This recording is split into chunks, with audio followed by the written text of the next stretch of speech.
Hello friend, Radhe Radhe. आप सब कैसे हैं? आई होप आप सब बहुत अच्छे होंगे। मैं भी बहुत अच्छी हूँ।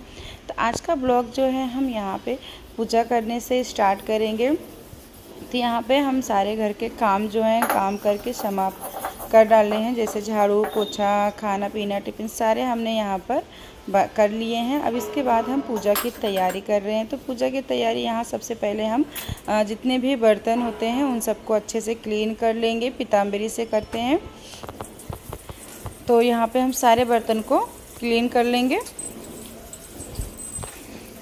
और हमें पूजा की ज़्यादा बहुत ज्ञान तो है नहीं, पर जितना आता है उतना ही हम करते हैं, मतलब अपनी श्रद्धा के हिसाब से ही करना चाहिए पूजा। तो यहाँ पे देखिए हम फूल जो हैं ये फ्रीज़ में इकट्ठा मंगा लेते हैं और रख लेते हैं, यानी एक हफ्ता तक ये हमारा अच्छे से चल जाता है। तो हम रोज़ रोज़ फूल को नहीं मंगाते हैं। तो ये थोड़ा थोड़ा करके हम सारे फूल में से ले लेंगे थोड़ा थोड़ा, और जो भी फूल बचेंगे इन सबको हम वापस फ्रीज़ में डालकर रख देंगे। तो फ्रीज़ में जब फूल हम रखते हैं वो एक उसका हमने बना रखा है, उसमें हम कुछ और नहीं रखते हैं, केवल हम वहाँ पे भगवान के जितने भी चढ़ाने के फूल हुए, बेलपत्र हुए, दूब जितने भी हुए हम उसमें रखते हैं ताकि कुछ छुए छिड़के ना। अब यहाँ पे हम चलते हैं पूजा की तरफ। तो यहाँ पे सारे जितने भी हमने बर्तन को क्लीन किया है सारे बर्तन को ले लेंगे, और यहाँ पे भोग के लिए जल के लिए हम सारे सामग्री ले लेंगे। फिर उसके बाद हम चलते हैं पूजा की तरफ। तो ये देखिए, अब यहाँ पे हम सबसे पहले अपने मेन डोर का हम पूजन करते हैं कि आइए हमारे घर पे गणपति रिद्धि सिद्धि लक्ष्मी जी सब विराजमान होइए। तो यहाँ पे हम कुमकुम और हल्दी लगाकर फूल अर्पित करते हैं। अब इसके बाद हम यहाँ पे सबसे पहले सूर्य भगवान को अर्घ देते हैं। तो सूर्य भगवान के अर्घ में हमने यहाँ पे लाल कुमकुम और मीठा चीज़ जैसे चीनी हुआ, गुड़ हुआ, ये सब डालकर हम, और इसमें लाल फूल डालते हैं। अब यहाँ पे हम सूर्य को अर्घ दे देंगे। और देखिए यहाँ पे बहुत ज़ोर से बारिश हो रही है, आपको दिखाई दे रहा होगा विंडो के किनारे, देखिए कितना ज़ोर से बारिश हो रहा है, बहुत ही ज़ोर से बारिश हो रहा है। अब यहाँ पे हम सारे जितने भी पौधे हैं, जैसे नीम के पौधे हैं, तुलसी के पौधे हैं और बेलपत्र है, शमी है, इन सब में एक एक लोटा हम यहाँ पे जल दे देंगे। जल देने के बाद यहाँ पे हम फूल कुमकुम इन सबको लगा देते हैं। और यहाँ पे हम बेलपत्र में जो है यहाँ पे कुमकुम और हल्दी नहीं लगाते, क्योंकि ये शिव जी का वो है। इसके लिए यहाँ पे हम चंदन लगाते हैं, जैसे वाइट है, पीला है, इन सब चंदन को हम लगाते हैं। अब यहाँ पे हम सारे पौधे को फूल अर्पित कर देंगे। तो तुलसी माता को घर में रखना बहुत ही ज़रूरी होता है। अब यहाँ पे हम तुलसी माता को सिंदूर लगाने के बाद हम अपने मांग में ज़रूर लगाते हैं, इससे हमारा सौभाग्य जो है अखंड रहता है।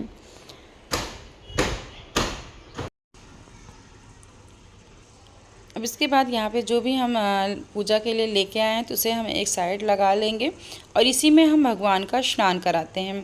तो यहाँ पे हमारे लट्टू गोपाल हैं, शिव परिवार है और नंदी बाबा हैं, और इसके बाद यहाँ पे गजलक्ष्मी है। इन सबको हम अच्छे से स्नान करा के इनको हम पोंछ कर और कपड़े वस्त्र पहनाएंगे।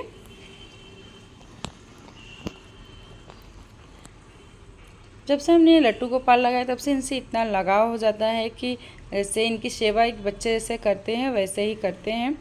तो यहाँ पे इनको हम अच्छे से पोंछ लेंगे। अब इसके बाद इन्हें हम वस्त्र पहना देंगे।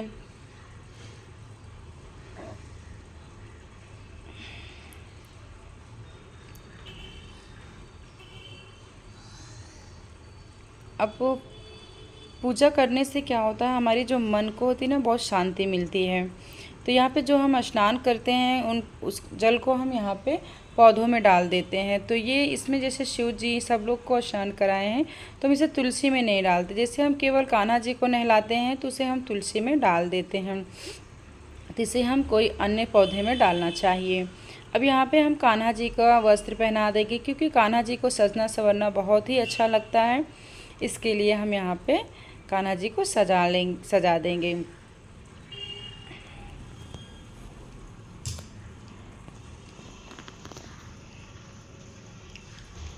कान्हा जी को सजाने के बाद यहाँ पे हम शिव को भी यहाँ पे रुद्राक्ष जो होता है उसको हम माला अर्पित करते हैं। और यहाँ पे जो माला आर्टिफिशियल माला है इसे हम पहनाते हैं।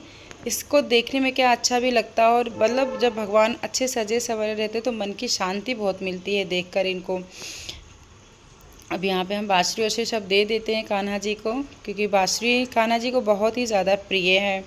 मुकुट लगा लेंगे। अब देखिए कितना क्यूट से हमारे कान्हा जी लग रहे हैं। अब सबसे पहले यहाँ पे हम गणपति बप्पा का पूजा करते हैं, क्योंकि सबसे प्रथम गणपति बप्पा का पूजा किया जाता है। तो अब यहाँ पे हम चंदन कुमकुम सबको लगा देंगे।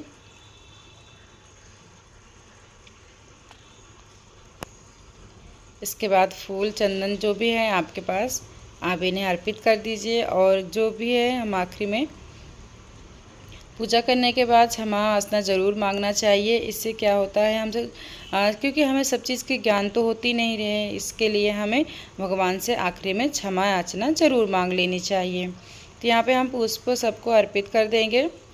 हमारी इस टाइम माला ख़त्म हो गया है, तो माला नहीं है, हमने फूल ही अर्पित कर दिया है। तो आपके पास माला है तो अर्पित कीजिए, नहीं है तो फूल ही अर्पित कीजिए। भगवान आपका श्रद्धा मतलब अपने मन को साफ करके पूजा ही करना चाहिए, वो सब स्वीकार करते हैं। अब यहाँ पे हम धूप दीप जलाएंगे।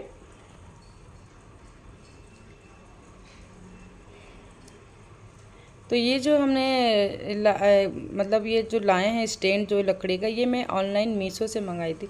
बहुत ही अच्छा है, लेकिन जो पहली बार मैंने मंगाया था इससे तो उसमें क्रैक था, फिर इसको मैंने एक्सचेंज करवा लिया। और ये बहुत ही अच्छा है, मतलब इसके धूप से जो होती है यहाँ पे जो कचड़े हो जाते हैं वो नहीं होते हैं, मतलब गंदगी सा हो जाता है ना, फैल जाता है जो अगरबत्ती जलने के बाद, तो वो इसमें ही रह जाता है, फैलता नहीं है। तो अब हम यहाँ पे आरती कर लेंगे। तो यहाँ पे आरती हम कपूर और धूप से मतलब दिए से करते हैं। तो बोलते हैं कपूर जलाने से अच्छा होता है, घर में शांति, अच्छा बरकत सब कुछ होता है। तो कपूर हमें ज़रूर जलाना चाहिए, एक बार तो ज़रूर ही जला, नहीं शाम को करते, सुबह ही ज़रूर करना चाहिए।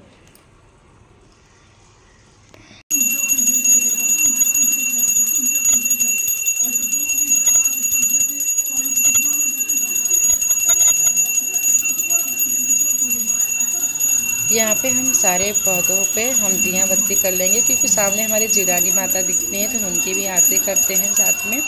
अब यहाँ पे हमारी आरती हो गई। अब हम आरती सब भगवान को दिखा देंगे इस तरीके से।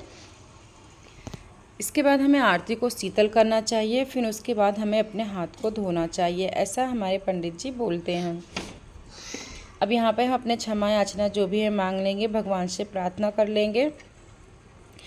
अब इसके बाद जो है भगवान को हम हाथ जोड़ लेंगे। अब यहाँ पे पूजा के आखिरी में जो है हमें क्या कहते हैं, धरती पर जल डालकर हमें बोलना चाहिए ओम इंद्राय नमः, ओम शुक्राय नमः। तभी हमारी जो पूजा करते हैं वो सब भगवान स्वीकार करते हैं। अब इसके बाद हम यहाँ पे नाश्ता की तैयारी करते हैं। तो नाश्ता के लिए हमें बहुत जल्दी रहती है, तो इसके लिए हम चने, भुने चने जो होते हैं वो लेते हैं, और उसमें ड्राई फ्रूट डालते हैं और खजूर लेते हैं, और आपके पास जो भी फ्रूट है वो ले लीजिए। और इन सबको इसमें दूध भी डालते हैं और पानी, इन सब डाल के अच्छे से हमें पीस लेना चाहिए बारीक। इसको पीने से क्या होता है, हमारे जो कमज़ोरी है वो भी दूर होता है, प्लस जो है हमें भूख जल्दी नहीं लगती है, और हमें विटामिन अच्छे मिलते हैं, प्रोटीन मिलती है। तो यहाँ पे देखिए हमारा ये शेक के तरीके से ये बन जाता है। तो यहाँ पे हम इसे अब पी लेंगे। अब यहाँ दोपहर का समय है, तो हम यहाँ पे खाना बनाने का जो है हम नहीं लिए, क्योंकि खाने में हमने ताहरी, सिंपल सा ताहरी बनाया था मसाले वाला, वही हमने खाया। और यहाँ पे हमने सब बर्तन क्लीन कर लिया है। इसके बाद यहाँ पे हम कपड़े धोए थे, उस कपड़े को सुखाने के लिए डाल देंगे। और यहाँ पे हवा बहुत ज़्यादा आता है, तो कपड़े जो है गिर जाते हैं सब जाली के नीचे। तो ये हमारा चौथा फ्लोर है, तो ये गिर जाता है, तो फिर कपड़े मिलते नहीं। इसके लिए हमें यहाँ पे क्लिप लगाना पड़ता है।